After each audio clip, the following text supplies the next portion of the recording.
দেখো আমি এখানে মাংসের পুরো মশলাটা এভাবে কষিয়ে নিয়েছি, তেল ছেড়ে দিয়েছে। এখন মাংস দিয়ে দেবো। দু রকম মাংস আছে, একটা এই যে এগুলো হচ্ছে বোনলেস ব্রেস্ট, আর আমরা যেহেতু এটা খেতে ভালোবাসি উইংসটা, সেজন্য দু রকম এনেছি। তো মানে এই রান্না দুটোই দিয়ে দেব। আমি এবং ঋষি দুজনেই এই উইংসটা খেতে ভালোবাসি। চলো এবার মাংসগুলো দিয়ে দিই, দিয়ে ভালো করে আবার কষাতে হবে।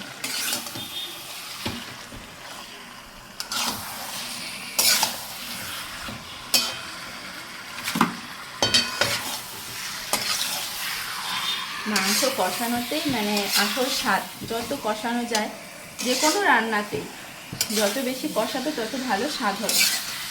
আর মাঝে মাঝে একটু জল দিয়ে কষালে তো মানে তাহলে মাংসটা শক্ত হয়ে যাবে না। এই ছোটো ছোটো টিপসগুলো আমি আমার শাশুড়িমার থেকেই শিখেছি। আর আমি মাংসতে আলু দেবো, কারণ মানে আলু ছাড়া মাংস বাঙালি ভাবতেই পারে না। তো এই যে এখানে আলুগুলো আমি ভালো করে ভেজে রেখেছি, আর এটা হচ্ছে মাংসের সাথে খাওয়ার জন্য পেঁয়াজ। ভালো করে কষিয়ে নিই। চলো, এখানে আমাদের চিকেন রান্না একদম রেডি হয়ে গেছে। দেখো তেল ছেড়ে দিয়েছে।